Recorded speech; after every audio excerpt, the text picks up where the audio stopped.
Pizza वाली बहू।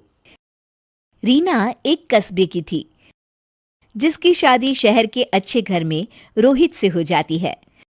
दोनों बाहर खूब घूमने फिरने जाते रहते हैं। एक दिन रोहित रीना को शहरी खाना खिलाने नए रेस्टोरेंट में लेकर जाता है। बताओ रीना, क्या खाओगी? मुझे तो कुछ भी नहीं पता जी, यहाँ के बारे में आप ही बताओ ना। ठीक है, मैं मेनू दिखाता हूँ। रोहित मेनू देख ही रहा होता है कि रीना की नज़र बगल में बैठे एक कपल पर पड़ती है।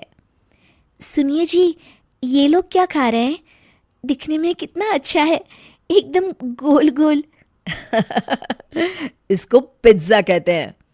ओह अच्छा, तो मुझे पिज्ज़ा खाना है। ओह, पिज्ज़ा खाना है तुमको? मगर ये हेल्दी नहीं होता, ब्रेड से बना होता है ना। तो मैं कौन सा रोज रोज खाऊंगी जी? अच्छा ठीक है, जैसी तुम्हारी मर्जी। रोहित रीना के लिए पिज्जा ऑर्डर करता है। रीना पहली बार पिज्जा खा रही होती है। उसे पिज्जा इतना पसंद आ जाता है कि अब जब भी वो किसी रेस्टोरेंट में जाती तो वो पिज्जा ही ऑर्डर करती थी। अरे कुछ और भी ऑर्डर कर लिया करो ना। नहीं, पिज्जा के आगे तो सब बेकार है जी। कितना चीज़ी होता है ये। मैं तो सोच रही हूँ घर में भी ओवन ले लूं। हे भगवान, बस घर में कभी मत बनाना ये पिज्जा। घर पर भी अब रीना ने पिज्जा ऑर्डर करना शुरू कर दिया था। रीना अलग अलग वैरायटी के पिज्जा रोज मंगाती और खूब मजे से खाती। वो दिन भर पिज्जा के अलग अलग रेस्टोरेंट देखती रहती थी। बेटा, इतना पिज्जा मत खाया करो, बाहर की चीजें इतनी नहीं खानी चाहिए। माँ जी, आप भी खा के देखिए ना, कितना स्वादिष्ट है ये। अरे मैंने खाया हुआ है, मेरा पेट खराब हो जाता है इससे। और तुम भी ना ज्यादा मत खाया करो। नहीं मम्मी जी, ये तो बस हफ्ते में एक दो बार ही खाती हूँ, ज्यादा नहीं। देखते ही देखते रीना का वजन भी बढ़ने लगता है।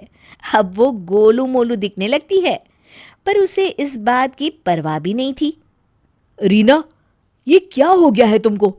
देखो तो तुम्हारा वजन कितना बढ़ गया है। अरे वो तो ऐसे ही जी, थोड़े दिन घूमूंगी फिरूंगी तो ठीक हो जाएगा।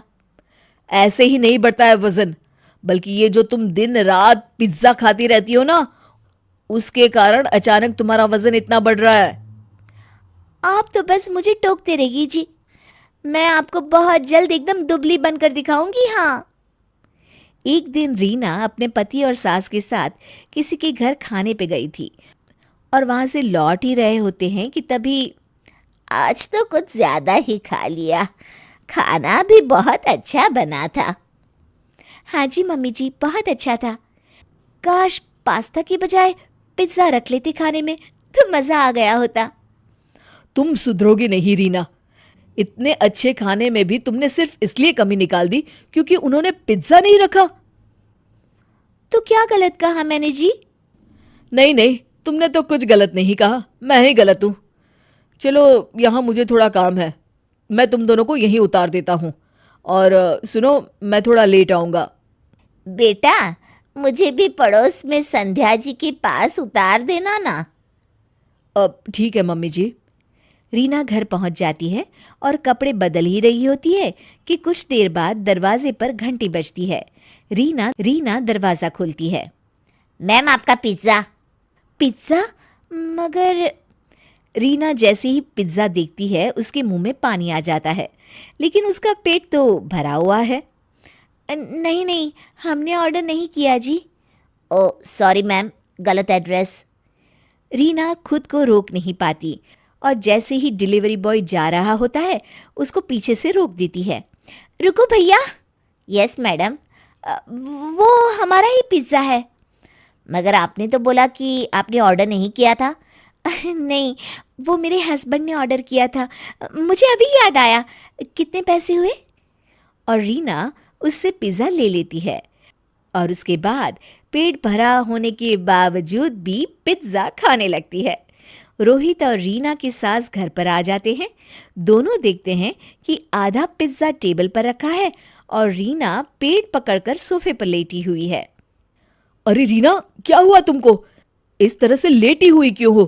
और ये पिज्जा? कुछ नहीं जी, बस पेट में बहुत दर्द हो रहा है जी। दर्द तो होगा ही, इतना खाने के बाद फिर इसने पिज्जा भी खा लिया। तुम सुधरोगी नहीं रीना। रुको, मैं डॉक्टर को बुलाता हूँ। तुम घबराना मत, हाँ? डॉक्टर रीना को दवाई देते हैं। देखो रीना, मैंने तुम्हारे लिए दवाई लिख दी है।